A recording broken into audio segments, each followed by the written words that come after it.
luchar, a luchar, a luchar, a luchar, a luchar, a luchar, a luchar, a luchar, a luchar, soldados valientes, empezó la revolución, hay poder, no repetir,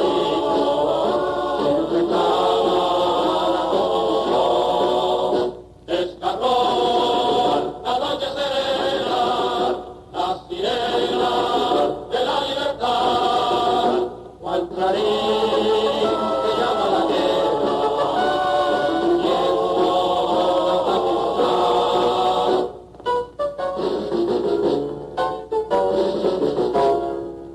A luchar, como hermanos de Duarte luchemos, bella, bella en el grito encarnó, si Juan Sánchez Salvador y León, venceremos como Luperón, nos quedamos paso, marchemos, por senderos de gloria. La memoria del coronel Juan María Lora Fernández inspira el mayor de los respetos y admiración entre sus compañeros de luchas e ideales, especialmente entre aquellos que lo trataron y conocieron antes y durante la Revolución Constitucionalista de 1965. Lora Fernández fue sin duda ejemplo de recta conducta militar y ciudadana a lo largo de aquella contienda, durante la cual desempeñó roles estelares en la Batalla del Puente y en el exitoso asalto a la Fortaleza Ozama. Él fue de los oficiales del Ejército Nacional más comprometidos y activos en el movimiento destinado a reponer al profesor Juan Bosch en la presidencia de la República mediante el derrocamiento del gobierno golpista del Triunvirato. Dicho movimiento fue obra de su primo hermano, el teniente coronel Rafael Tomás Fernández Domínguez, quien designó como su principal responsable en el país al también teniente coronel Miguel Ángel Hernando Ramírez, junto al cual Lora Fernández reclutó gran parte de los militares que se comprometieron en el restablecimiento del orden democrático. El coronel Lora Fernández es de los primeros oficiales que forma parte de este movimiento, que fundó el coronel Rafael Tomás Fernández Domínguez, y lo revela eso, que el coronel Fernández Domínguez planificó un levantamiento militar en contra del gobierno de facto, el Triunvirato, para los primeros días de enero de 1965. Y ya en ese movimiento, el coronel Lora tenía misiones específicas asignadas para llevar a cabo, como por ejemplo, la consecución de TNT, dinamita, para ser utilizada esa dinamita según los planes elaborados para los primeros días de enero. Lora, en los momentos conspirativos de organización de lo que pasó posteriormente, jugó un papel muy importante en cuanto a discreción se refiere.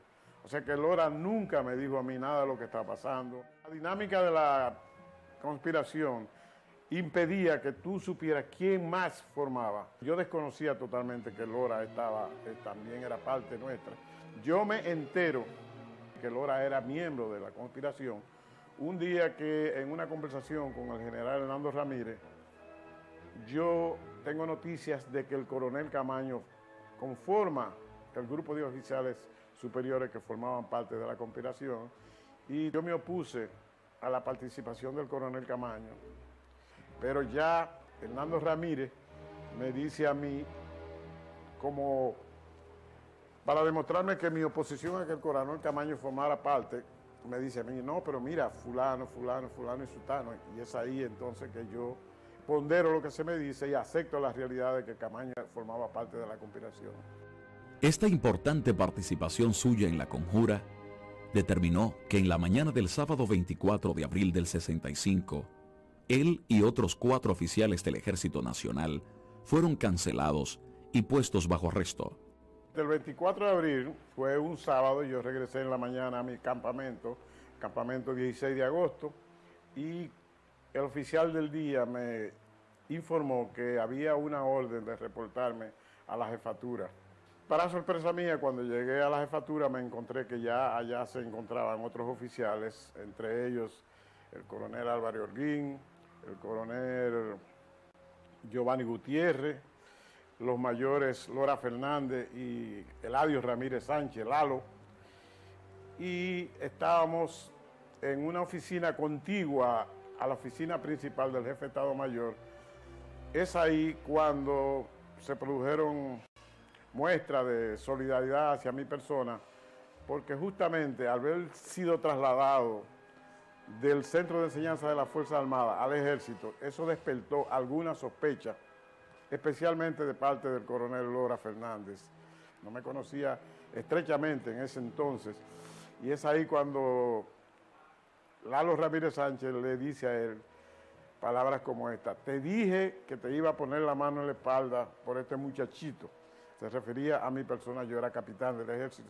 Pues nos limitamos a esperar a ver qué pasaba. Se llamó al coronel Álvaro Holguín que pasara. Posteriormente fuimos llamados en orden de rango. Sucedió lo mismo con el coronel Lora. Y yo escucho cuando una pistola es sobada, o escucho el ruido y le digo a Lalo Ramírez Sánchez, están desarmando a esos oficiales.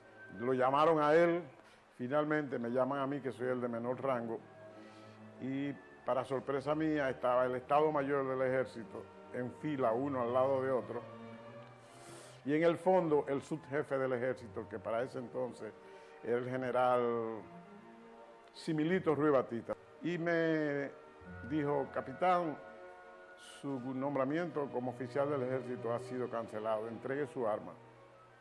Yo noté que los demás estaban en la misma situación mía, desarmados, sin insignia y en un ambiente muy tenso.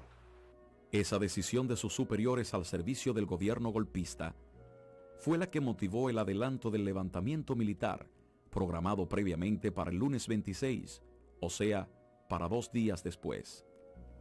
Entró el jefe de Estado Mayor, el general Rivera Cuesta. Él, de una manera inexplicable para mí, pasó al lado de su oficina donde había un sillón de barbería y ahí me llama a mí y empieza a interrogarme y me dice que qué era lo que estaba pasando en el batallón. Si usted me dice la verdad, qué estaba aconteciendo, yo voy a hablar con el presidente de la República para que revoque la orden de cancelación suya. Y yo le respondí: general, respetuosamente, yo desconozco, le reitero, desconozco lo que está pasando. Y él se para y vamos de nuevo a su oficina principal. Abruptamente se abre la puerta y entra el capitán Peña Tavera con un grupo de los oficinistas y conmina al Estado Mayor y a todo el que estaba presente ahí a rendirse y entregar sus armas. Un momento para hombres de mucha intensidad, adrenalina por allá arriba.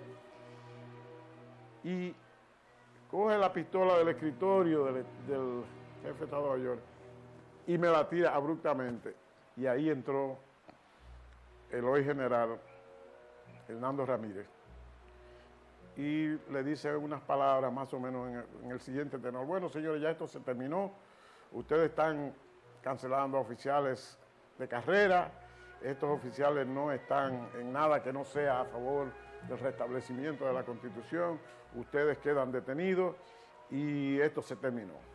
Todos entonces fueron llevados a la oficina contigua a la mía, que era la del jefe de Estado Mayor, y ahí reunidos todos indicamos a los oficiales qué era lo que estaba pasando. El general Rivera Cuesta trató de disuadirnos. Yo le dije que ya era muy tarde, que ya no se podía hacer nada. Le dijo: esto se puede arreglar todavía.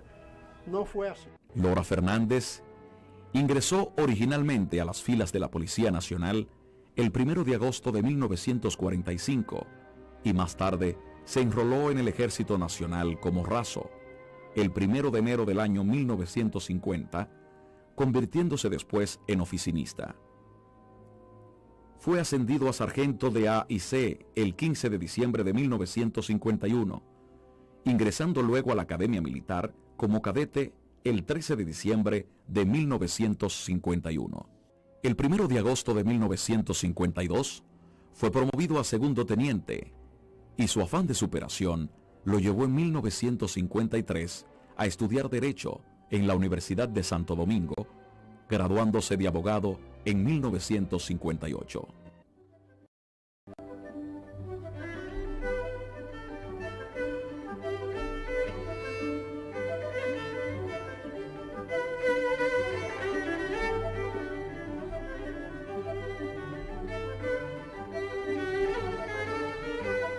El 1 de febrero de 1959 fue promovido a primer teniente y el 21 de julio de 1959 a capitán, recibiendo el grado de mayor abogado en 1963.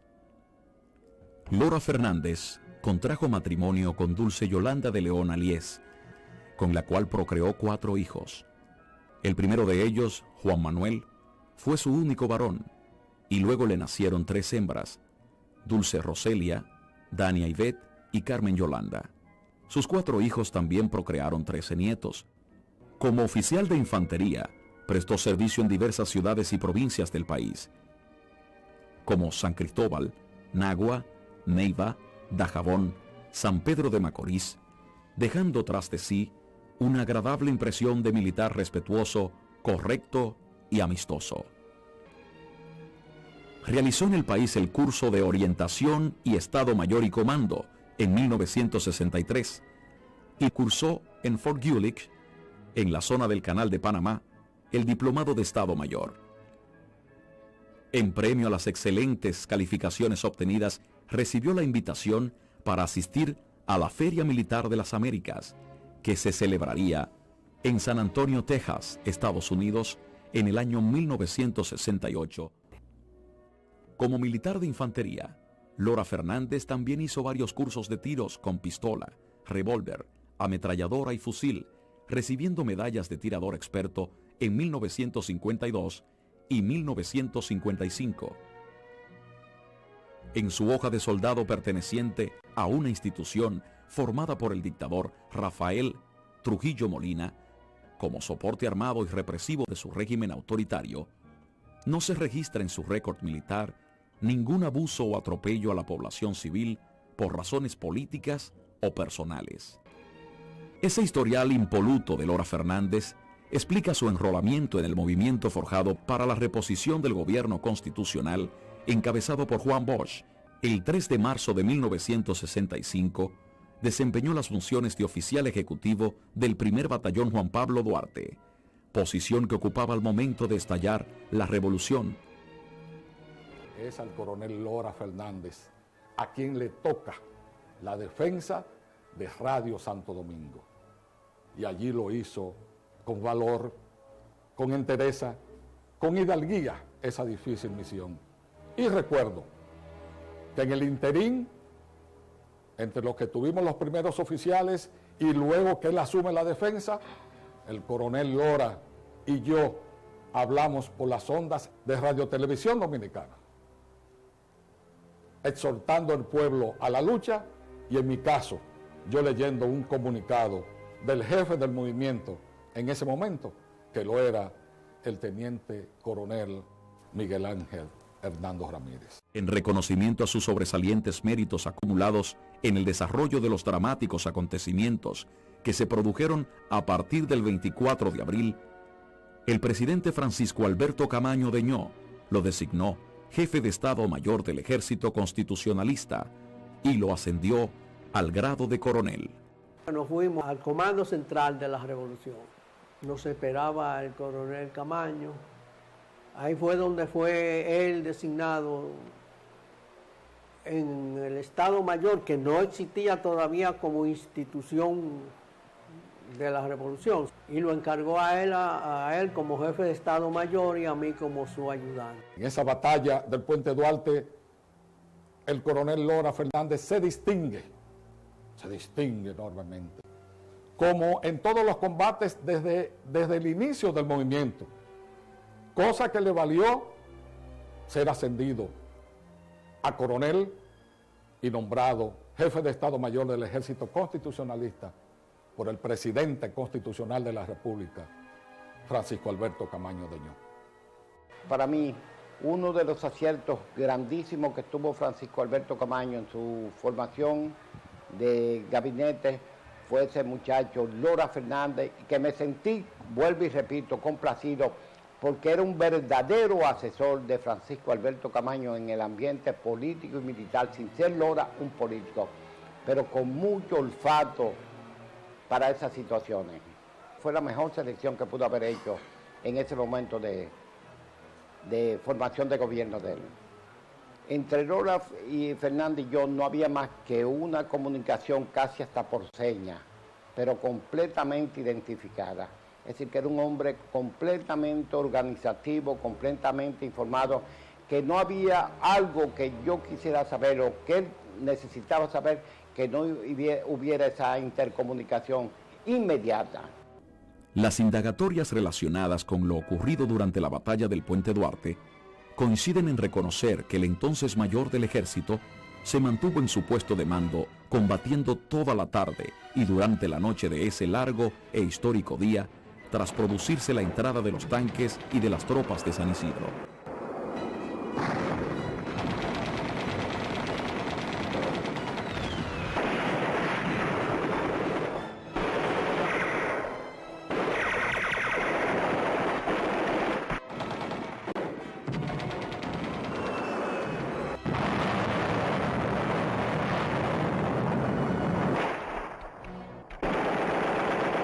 Yo era ayudante del coronel Juan María Lora Fernández. En el Puente Duarte jugó un papel extraordinario, sin retroceder ante el bombardeo de los tanques y de los cañones y de los aviones.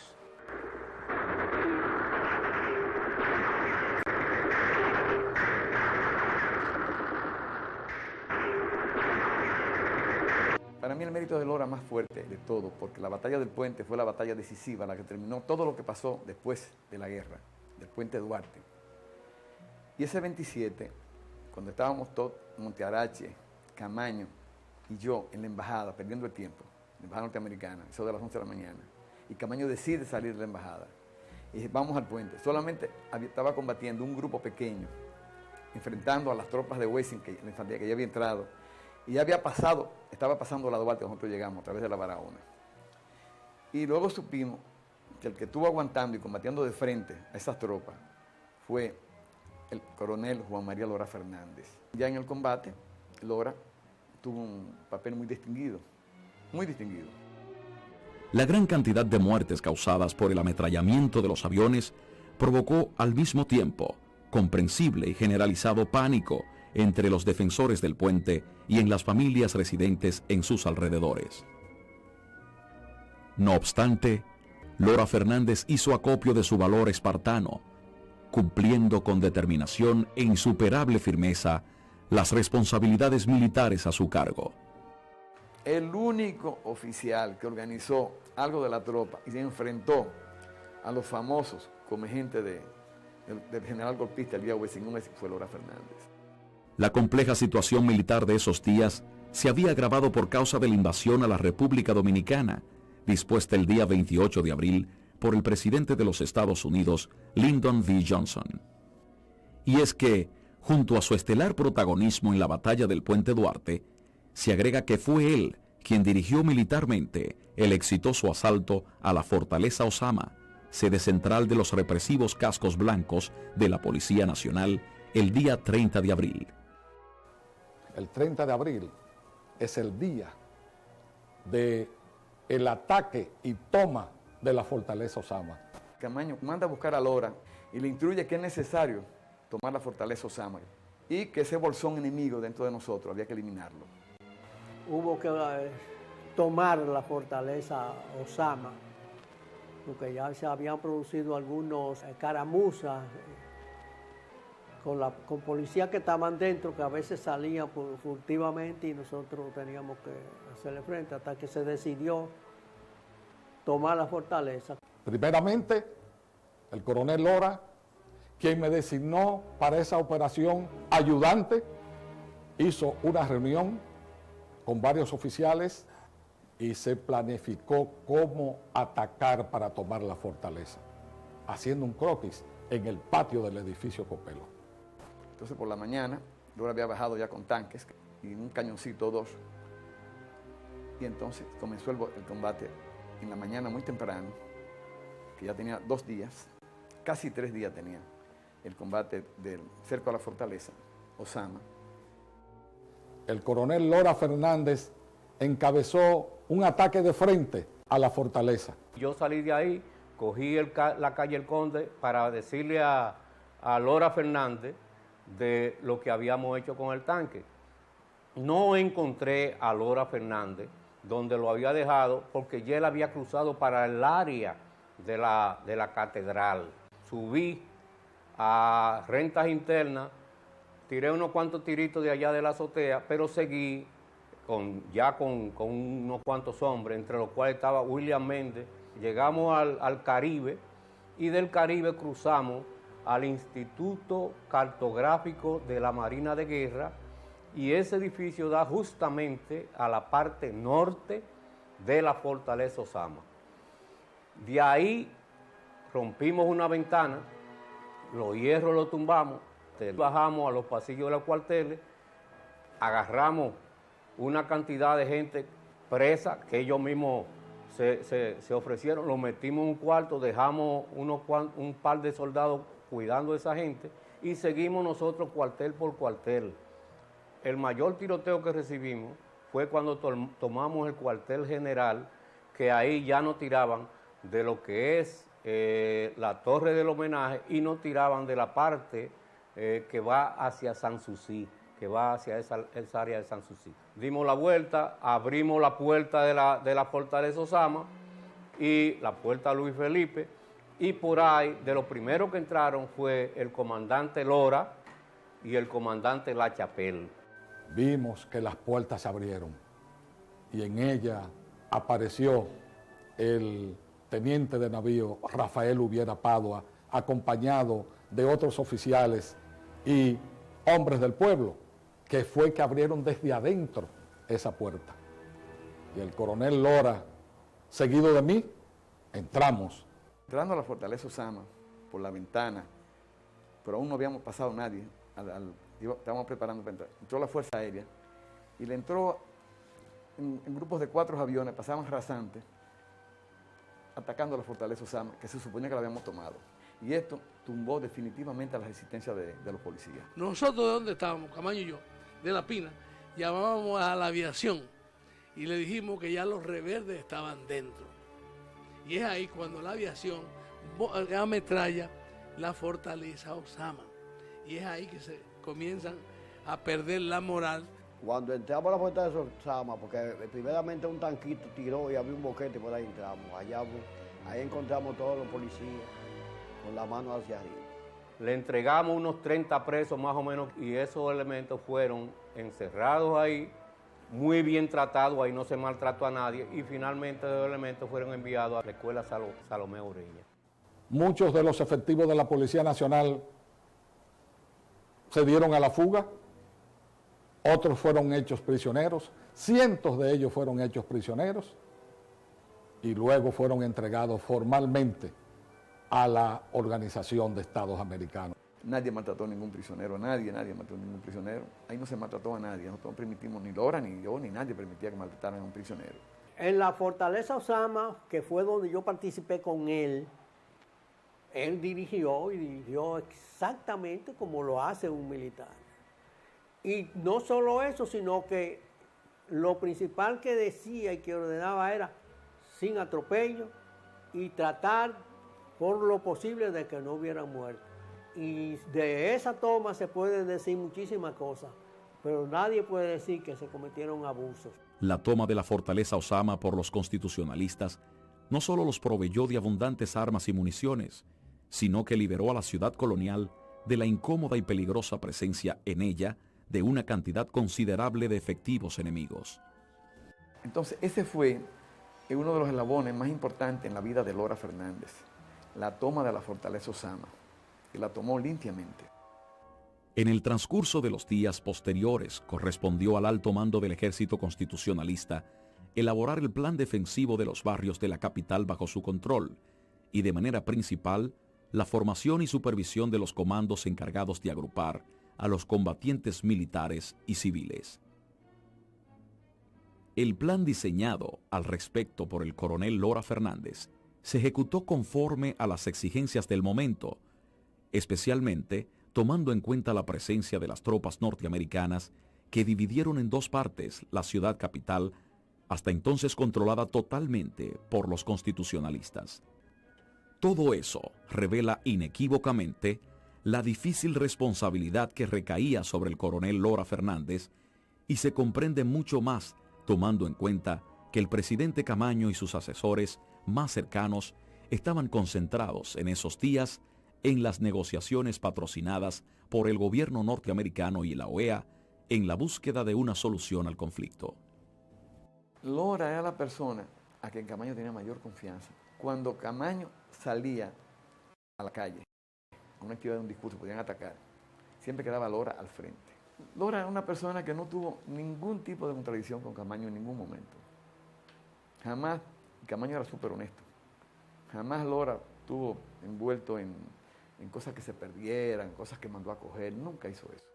En tal virtud, a Lora Fernández correspondía la tarea de resolver las necesidades alimenticias de los combatientes y todo el habituallamiento de los comandos.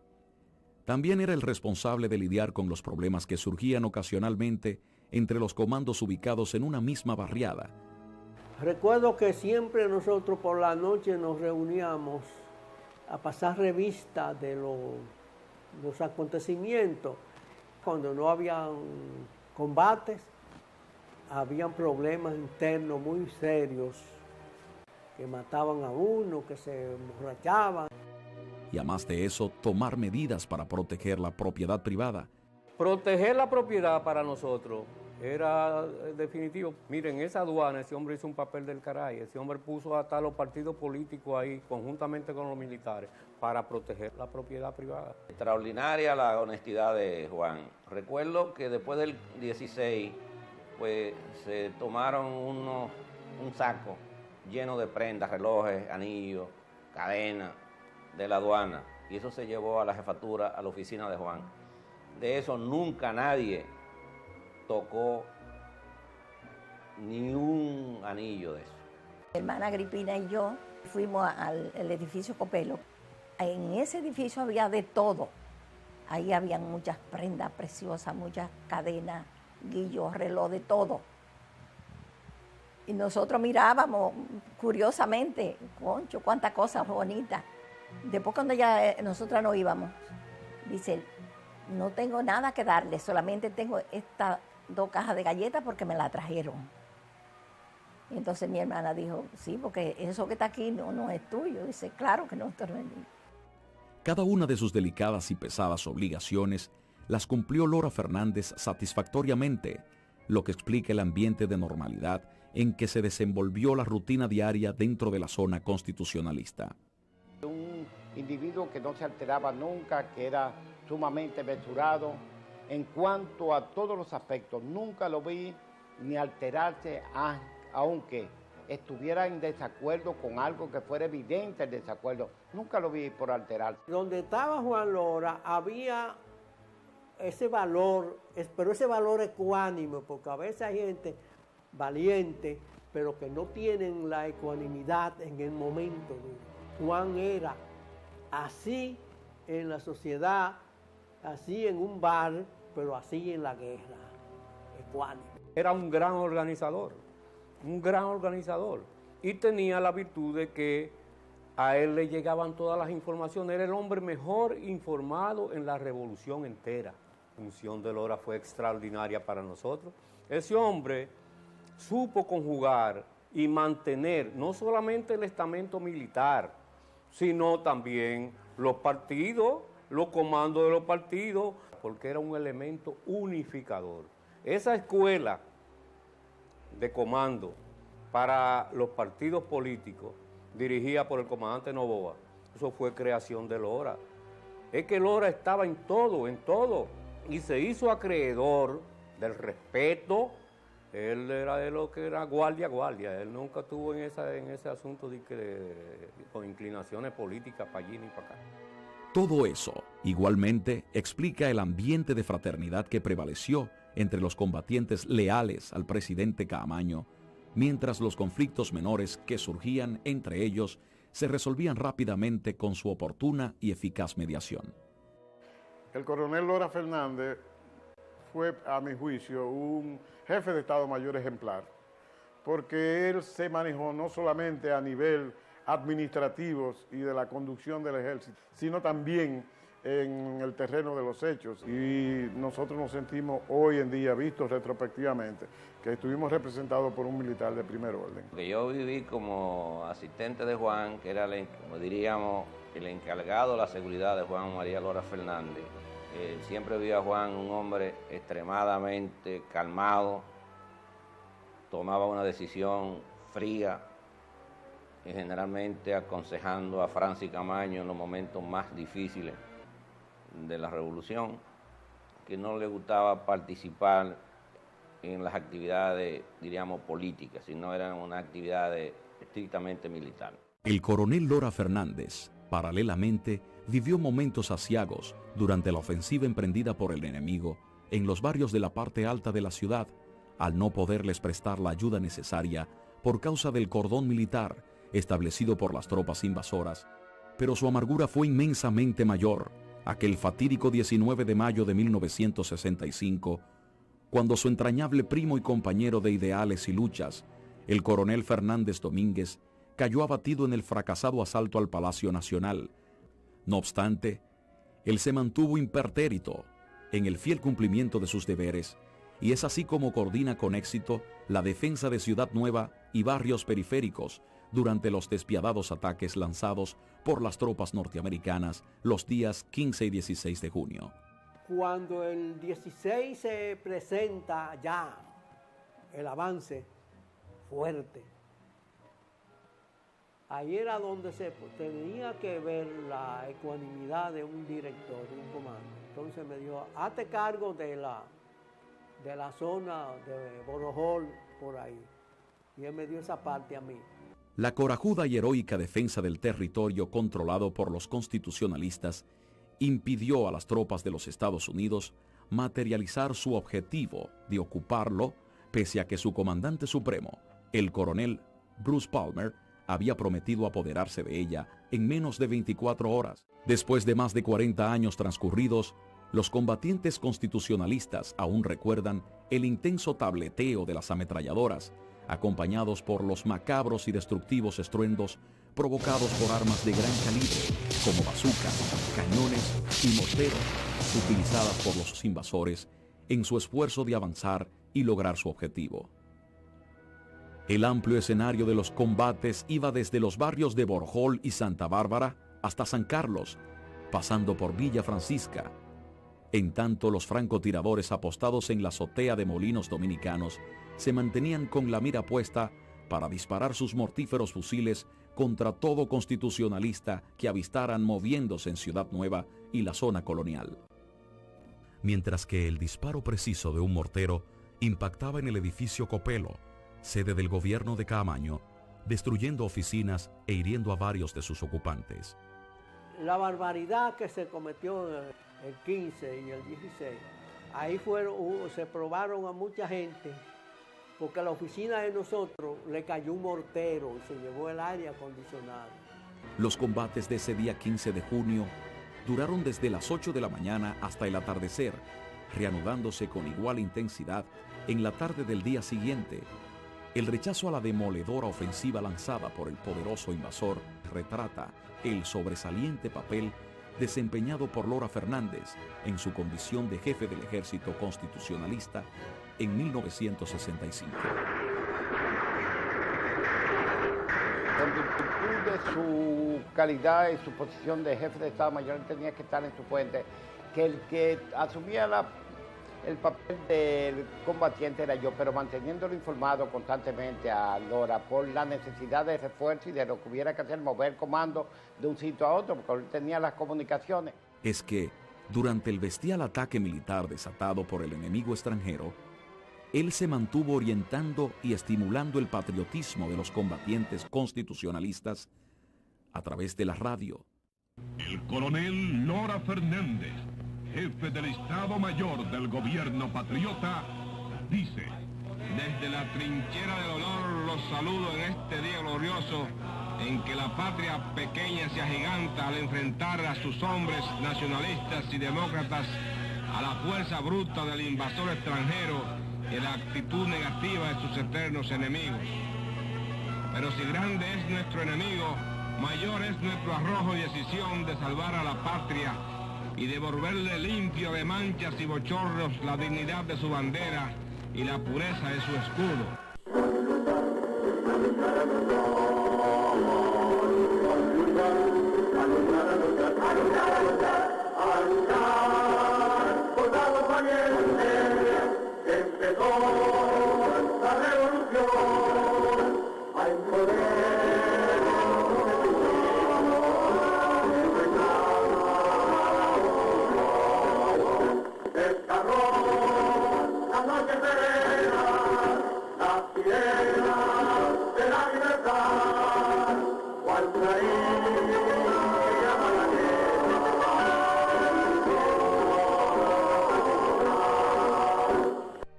Lo anterior explica la razón por la cual Lora Fernández forma parte de la trilogía militar que junto a los coroneles Camaño y Montes Arache tuvo la honrosa encomienda de mantener en alto la dignidad nacional en el transcurso de la Guerra Patria de 1965.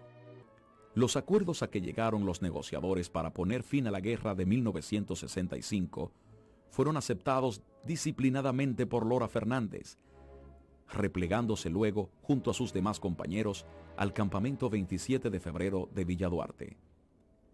La última vez que yo lo vi a él estaba ahí sentado en la mesa de la terraza con Juan Manuel y me dice a mí: ¿qué dice para allá del viaje de nosotros? Digo: ay, Juan, eso está feo.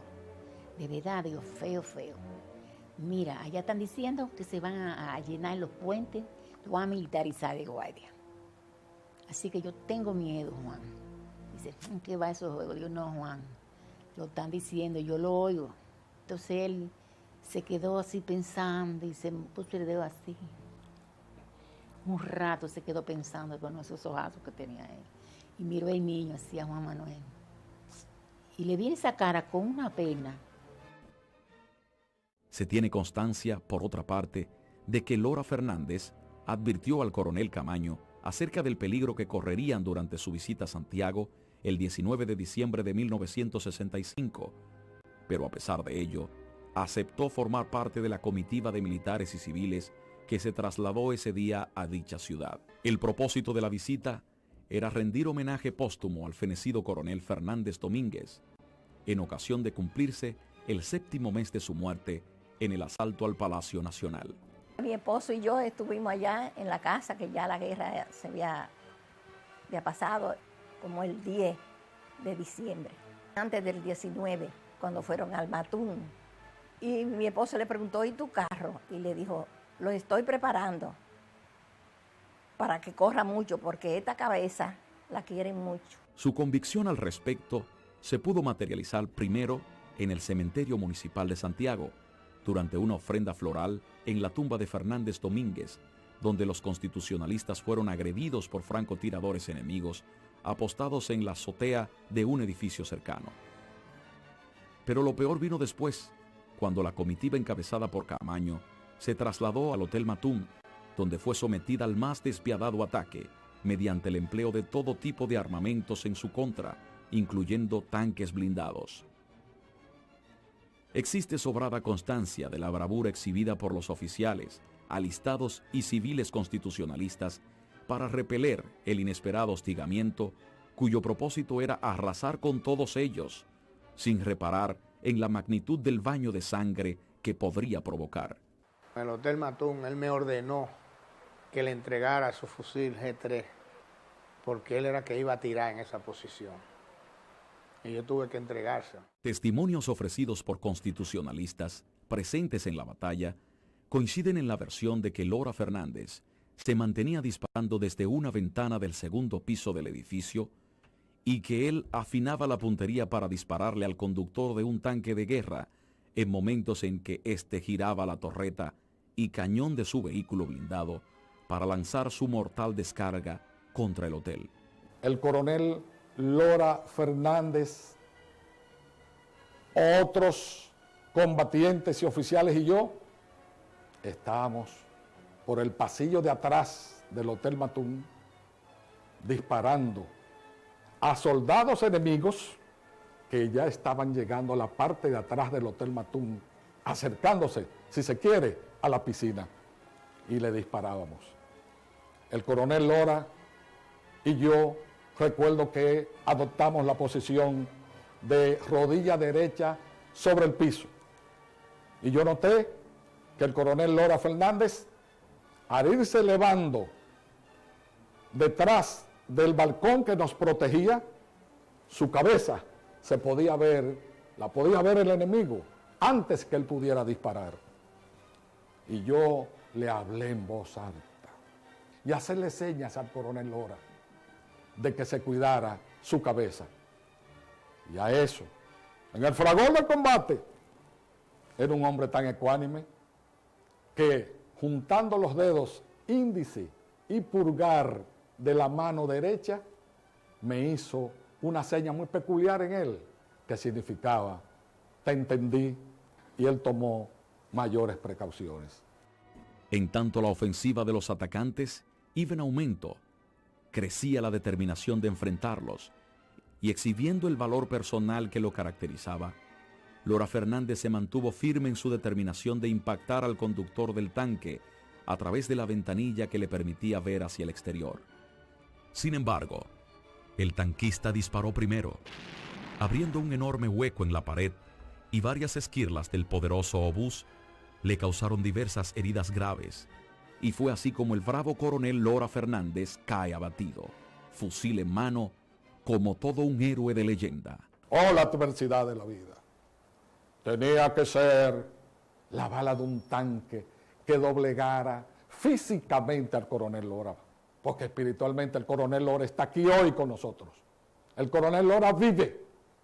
Esa bala lo hizo doblegar y su cuerpo cayó exánime en el suelo. Quedó sin vida en el suelo. Por el fragor de combate, no todos se enteraron al mismo tiempo que el coronel Lora estaba muerto, que era una baja. Y lo mantuvimos en secreto lo más que pudimos para no bajar la moral de los combatientes constitucionalistas dentro del Hotel Matún. Yo sí me acerqué a los oficiales Ubiera Padua y William García Duval y se lo comuniqué. Mataron a Lora y la Chapel baja donde yo estoy. Me dice, usted puede subir, pero no le diga nada a los compañeros. Lora está muerto. Yo subí en un momento en que amainó el tiroteo, y cuando entré vi que había un boquete en una de las paredes. Ese obús le había llevado desde el pecho hasta la cintura, tenía una tronera. El comandante Lora, para mí, no se dio ni siquiera cuenta que había muerto. Estaba en la cama y todavía tenía sus ojos azules abiertos. Yo se los cerré y seguido salí de nuevo para mi puesto, porque no era cuestión de ponerse a rezar, sino continuar el combate. O sea que él muere precisamente por la valentía, por su valor. Fue a un tanque que se le enfrentó. La muerte de Lora demostró su sangre fría y su valor. Su muerte provocó gran conmoción e indignación entre sus compañeros, pero estos, en vez de amedrentarse, reaccionaron con furia, repeliendo con mayor ahínco la injustificada agresión. Mi mamá estaba con él en Santiago y llegó de allá y se pone a hacer una comida que le está preparando de que a él, porque le dijo, mamá, yo voy para allá ahora, guárdeme la comida. Y cuando comenzó la gente a llegar, y ella, ¿por qué? De una vez, nada más miraban, pues no se atrevían a decir nada. Y después otro vino, que matan a Juan. Ya usted sabe. Eso fue grande para todos.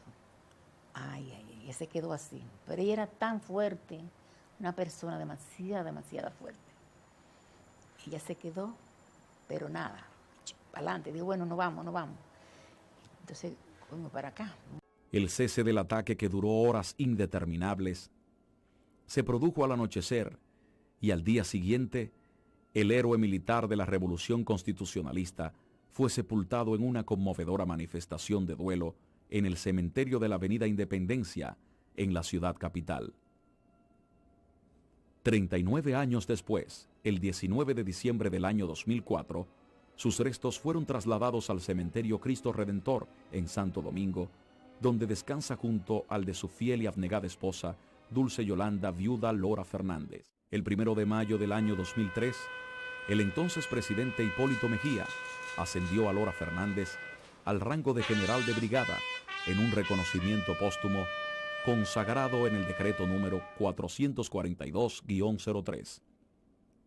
En adición a ese reconocimiento, él ha recibido otras expresiones de gratitud, entre ellas la inauguración de una plaza que lleva su nombre en la avenida George Washington, esquina Palo Hincado. Además, la inauguración de dicha plaza incluyó la colocación de un busto suyo como testimonio destinado a la exaltación de su memoria. Una importante avenida también fue bautizada con su nombre en el sector de Los Ríos de la ciudad capital, en virtud de una resolución del Ayuntamiento del Distrito Nacional. Otro busto de Lora Fernández fue deslizado en el recinto de la Universidad Autónoma de Santo Domingo, en homenaje de recordación que también incluyó a los coroneles Caamaño Deñó y Fernández Domínguez. Igualmente, el Ayuntamiento de San Francisco de Macorís designó con su nombre una vía pública en esa ciudad, capital de la provincia Duarte. Es de ahí que sus hijos se hayan trazado como meta exhibir una conducta pública y privada acorde con el historial de rectitud, honestidad y decencia de su padre. Nuestro orgullo llega tan alto que yo siempre me he dado cuenta a través del tiempo. Cuando la gente me descubre, me conoce, sabe que soy Lora Fernández. Hay un trato muy preferencial. He recibido testimonios y elogios de militares que estuvieron dentro y fuera de la zona constitucionalista, y siempre me han dicho que fue muy admirado y respetado. Cuando me ven, me conocen, saben que soy hijo de Lora Fernández, siempre me dicen que fue un hombre, un caballero y un militar honesto. Bueno, el Lora militar combatiente, el Lora en el frente de batalla, sus compañeros que están vivos hoy, me dicen que tenía un valor, una valentía incuestionable, fuera de serie, sumamente decidido a pelear hasta la última consecuencia. Desafiaba a la muerte a arriesgar su propia vida en todos los planos. Inclusive testimonio yo he recogido de su último combate.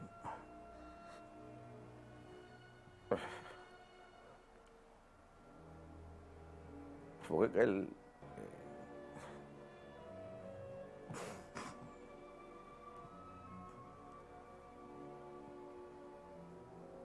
se enfrentó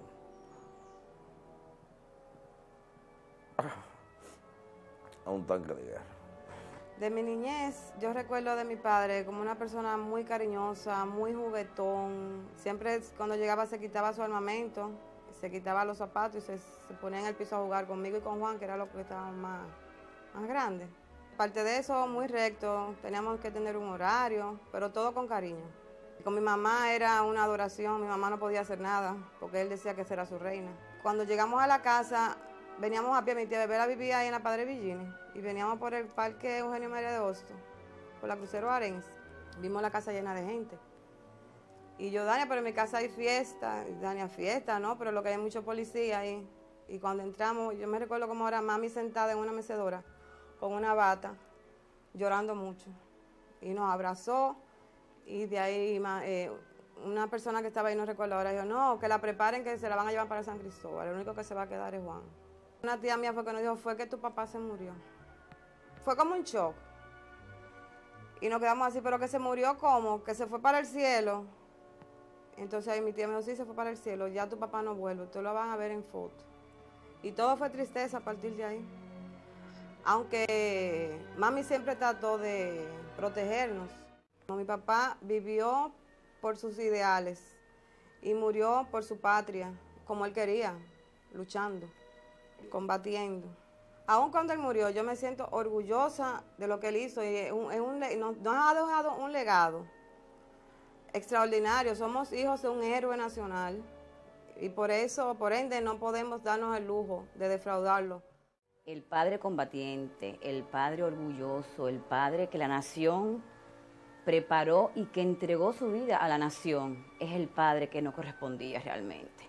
Un hombre lleno de ideales, los mantuvo, luchó por ello, murió por ello y que nos llena de muchísimo orgullo hoy en día porque su trayectoria ha sido, si no la más, una de las más limpias que hemos conocido en la carrera militar. Yo agradezco muchísimo que Dios nos enviara a mi papá. El testimonio que hemos podido percibir a través de las diferentes personalidades con las que nos hemos codeado todo este tiempo, solo tienen un denominador común, que es que mi papá fue un héroe, fue un amigo, fue un hombre solidario, un hombre que se entregaba, un hombre honesto, un hombre cariñoso, un hombre valiente, un hombre de armas a tomar, que tuvo que tomar decisiones en momentos peligrosos y él las tomó. O sea que realmente era un hombre valiente, un hombre que tenía todas las cualidades. Ese era mi padre. Yo siempre he lamentado mucho que no tengo ni un recuerdo de mi papi, que yo no puedo sentir ni su olor, que yo no tengo un recuerdo de su brazo, no conservo ni cómo era su tono de voz. Entonces eso me ha creado a mí un vacío muy grande, que lo he menguado con los comentarios de las personas, con los periodistas que he conocido, con los militares que lo conocieron. Entonces me han hecho que me han puesto como una pequeña capa que ha menguado ese dolor, ese vacío, reconociendo la realidad que él murió por sus ideales y sintiéndome sumamente orgullosa de eso. Pero no deja siempre de estar ese pequeño vacío ahí. Siempre recuerdo cuando era chiquita que yo le decía a mi mamá, yo quiero tener un papá, porque todos tienen papá y yo quiero tener un papá.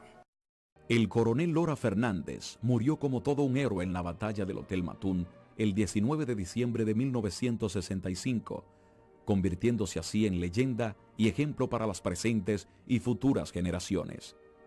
La participación sobresaliente del coronel Juan María Lora Fernández en la Revolución de 1965 resume la valentía y patriotismo del pueblo dominicano, que en gesto de agradecimiento imperecedero lo ha colocado en un sitial cimero dentro de las más bellas páginas de nuestra historia repletas de heroísmo. Y por eso yo cuando voy al cementerio, que veo que las Fuerzas Armadas les rinden el tributo que realmente se merece, de tener un batallón para rendirles honores, yo me sentí absolutamente orgulloso y sé que eso es realmente una representación de esta revolución que le ha dado a este país 42 años de democracia sin golpe de Estado. En una carta que el conocido escritor norteamericano Bernard Dietrich escribió a Juan Manuel Lora, el único hijo varón de Lora Fernández, le dice: Conocí a tu padre cuando fue jefe de Estado Mayor de los Constitucionalistas. Fue un oficial y un caballero, y sin lugar a dudas uno de los más brillantes. Su padre era muy profesional, y yo fui uno de los que lamentó su muerte en el Hotel Matún. Bernard Dietrich, autor de varios libros sobre la historia reciente dominicana, rememora en su carta al hijo de Lora Fernández la conversación que éste tuvo con otro oficial norteamericano perteneciente a las tropas de ocupación en 1965. Recuerda que el diálogo lo escuchó en el despacho de Lora Fernández en el edificio Copelo, cuando el militar perteneciente al ejército de los Estados Unidos fue a buscar un soldado afroamericano, hecho preso cuando se extravió y penetró a la zona controlada por los constitucionalistas. El escritor destaca que los dos oficiales se conocieron un año antes en el exterior, en un curso para militares al que ambos asistieron en Panamá, y a seguidas relata que el norteamericano le preguntó a su amigo dominicano: ¿Por qué estamos peleando en bandos diferentes? Lora Fernández le respondió: porque ustedes nos enseñaron que como oficiales del ejército estamos por sobre todas las cosas para defender la Constitución, y por eso yo estoy aquí, defendiendo nuestra Constitución.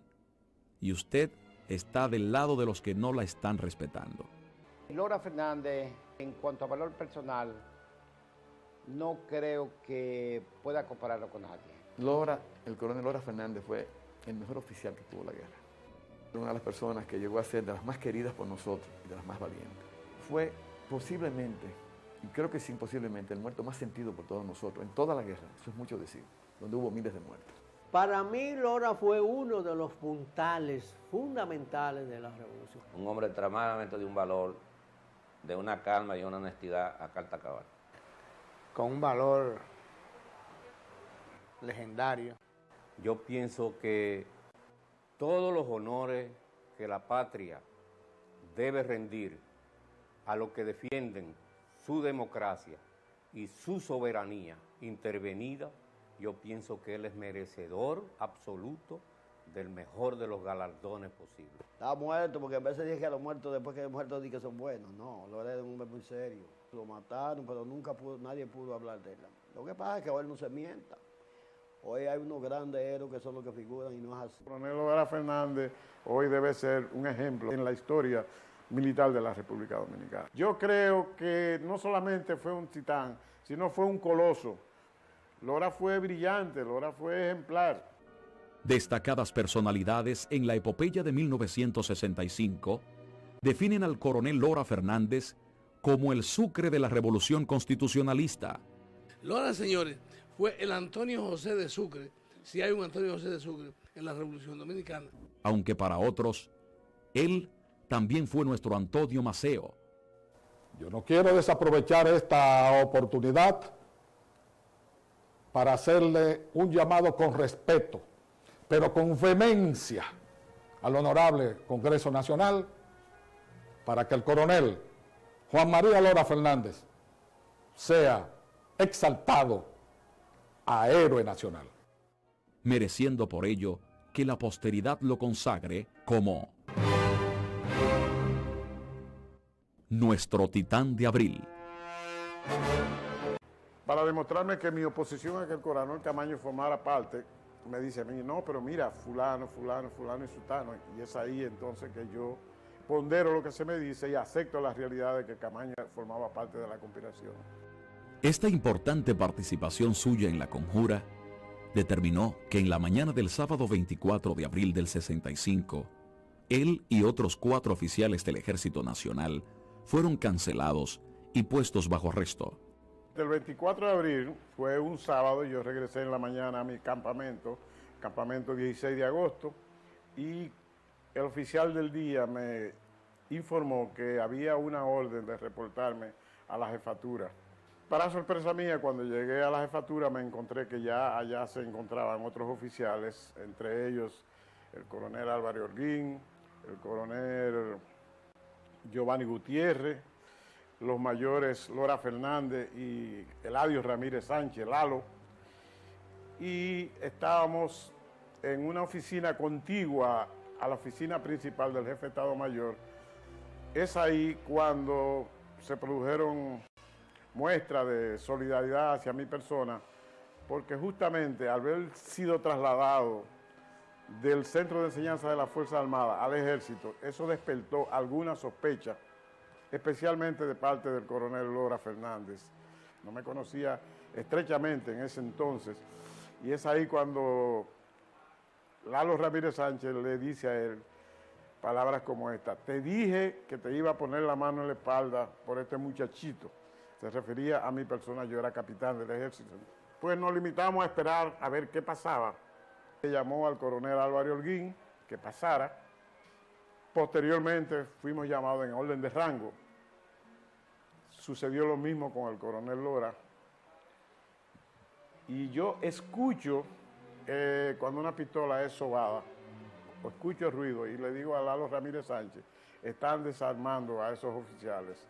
Lo llamaron a él, finalmente me llaman a mí, que soy el de menor rango, y Para sorpresa mía, estaba el Estado Mayor del Ejército en fila, uno al lado de otro, y en el fondo el subjefe del Ejército, que para ese entonces era el general Similito Ruiz Batista, y me dijo: capitán, su nombramiento como oficial del Ejército ha sido cancelado, entregue su arma. Yo noté que los demás estaban en la misma situación mía, desarmados, sin insignia, y en un ambiente muy tenso. Esa decisión de sus superiores al servicio del gobierno golpista fue la que motivó el adelanto del levantamiento militar programado previamente para el lunes 26, o sea, para 2 días después. Entró el jefe de Estado Mayor, el general Rivera Cuesta. Él, de una manera inexplicable para mí, pasó al lado de su oficina donde había un sillón de barbería, y ahí me llama a mí y empieza a interrogarme y me dice que qué era lo que estaba pasando en el batallón. Si usted me dice la verdad, qué estaba aconteciendo, yo voy a hablar con el presidente de la República para que revoque la orden de cancelación suya. Y yo le respondí: general, respetuosamente, yo desconozco, le reitero, desconozco lo que está pasando. Él se para y vamos de nuevo a su oficina principal. Abruptamente se abre la puerta y entra el capitán Peña Tavera con un grupo de los oficinistas y conmina al Estado Mayor y a todo el que estaba presente ahí a rendirse y entregar sus armas. Un momento para hombres de mucha, mucha intensidad, adrenalina por allá arriba. Y coge la pistola del escritorio del jefe de Estado Mayor y me la tira abruptamente.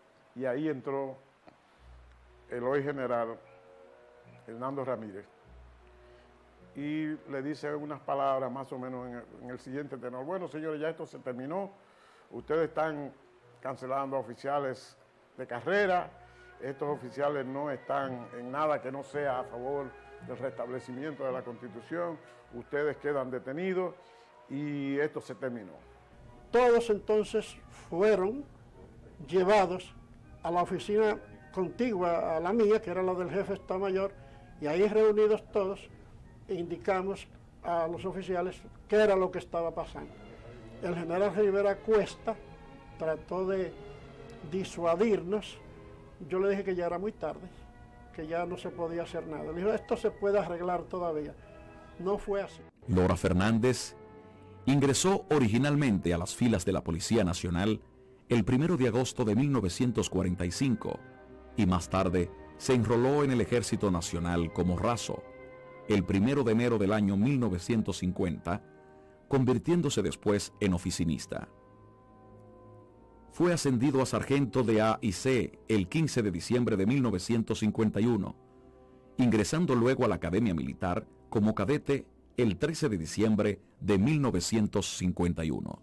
El 1 de agosto de 1952 fue promovido a segundo teniente y su afán de superación lo llevó en 1953 a estudiar Derecho en la Universidad de Santo Domingo, graduándose de abogado en 1958.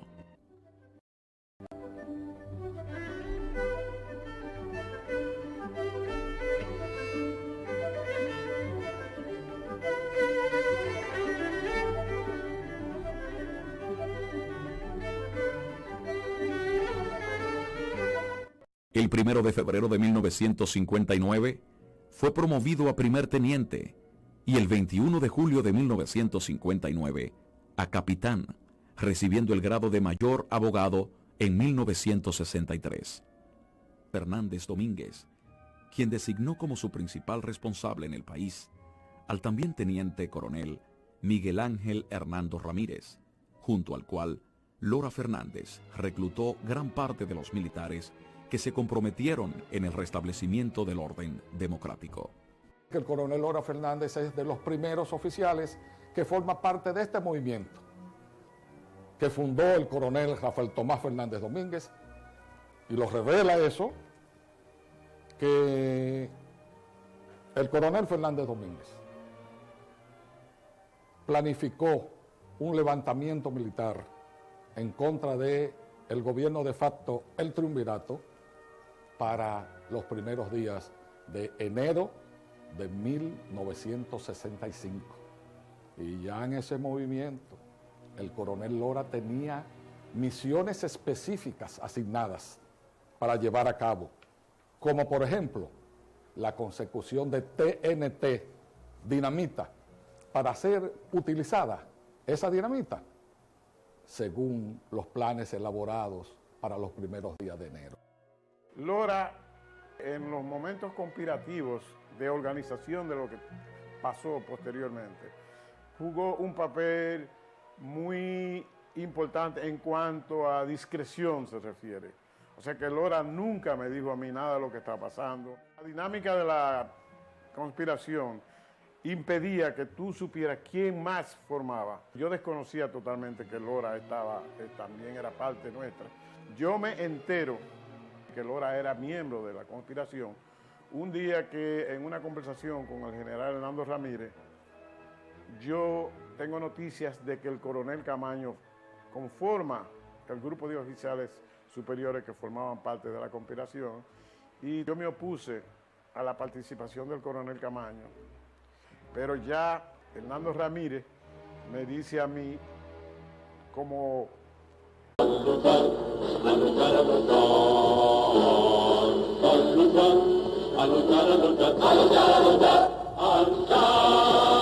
soldados valientes, empezó la revolución, a imponer los dones divinos, enfrentaba la constitución, descargó la noche serena, las sirenas de la libertad, cual clarín que llama la guerra, huyendo la facultad.